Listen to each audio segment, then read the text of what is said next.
Hi, it's Pineapple. I am doing a video today about what I'm learning as I go through my journey with tiny space living and RV living. So for those of you who don't know, in September, I purchased a tiny home van conversion. So it's a Ford Econoline 300. It's a 1973. So it is a camper special that they did during that time, and it was literally gutted, stripped down to the bone, and then rebuilt with a tiny house on the top. So unfortunately, I kind of bought this very rashly. I didn't put a lot of thought into it, and I didn't do a lot of investigation into tiny house living or anything of that sort prior to purchasing this space. So up until today, I've had it parked at my friend's house, and have been just using their power to power my heater in my tiny house and my AC unit. So now here we are. It is, what is it? It is, we're in March, the end of March, and the city has let us know that I'm not allowed to keep my tiny house here. I call it a tiny house because it's literally a house built on top of a Ford Econoline camper van.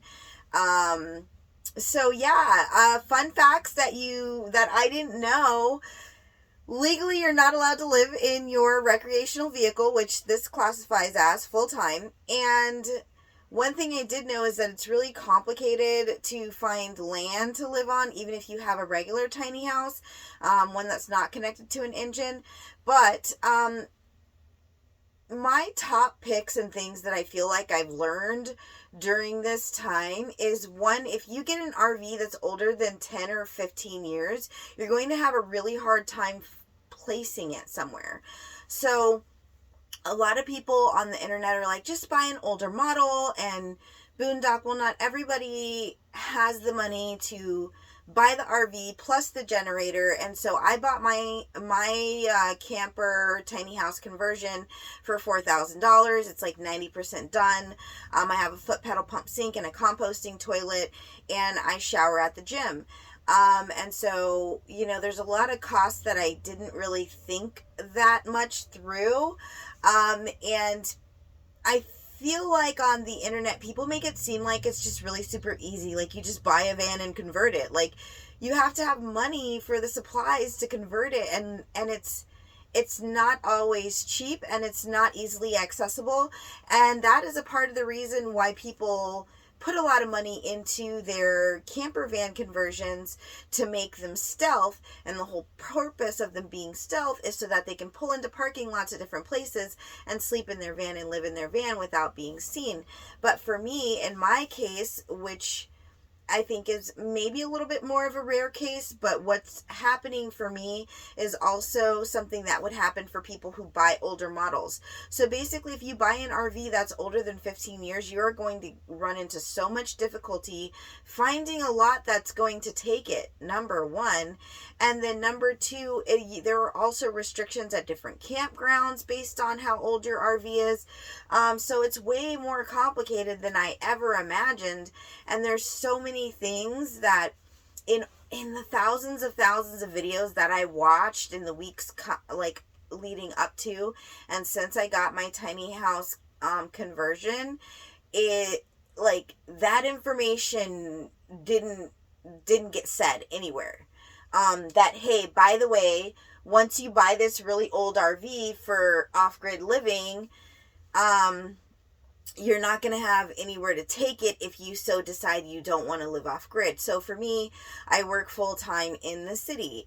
And so now I'm at a point where I'm like, scrambling, trying to find somewhere that is willing to take my RV tiny house conversion. One, because of the year is the biggest part of it. So yeah, I just had no idea that there were so many boundaries. And now I know. So once you know better, you can do better.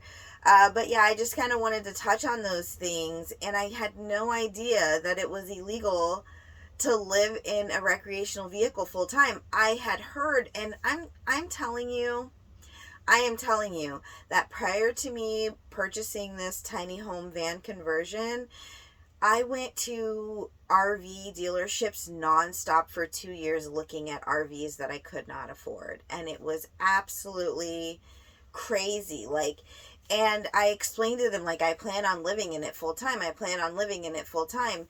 And at no point was anyone like, hey, technically that's illegal. And here's the kicker. So if you do purchase a brand new RV and you're somebody who's kind of on a budget, because for me, the idea was like, oh, okay, my own space, tiny, small. There's a lot of stuff that went into my decision making that probably wasn't the most appropriate or mature. But a lot of like my thought was like, well, I really wanted an RV and this is cheaper, and so this will work for now. Now I'm in a position where I might end up having to move like, an hour and a half commute away from where I work, because those are the places that I've sent pictures of my RV to that are willing to take me regardless of how old it is. So that's one thing to take into account is, if you have a city job, it's going to be really complicated and difficult for you to move in to an RV park within city limits. And that wasn't really something that I thought about. And not everybody is capable of like working jobs that are all online or digital, or, jobs where you basically have to be like super established to do what it is that I'm trying to do right now. And I'm so stressed. So I have spent the last 24 hours calling places nonstop, trying to figure out where I'm going to go and what I'm going to do with my RV.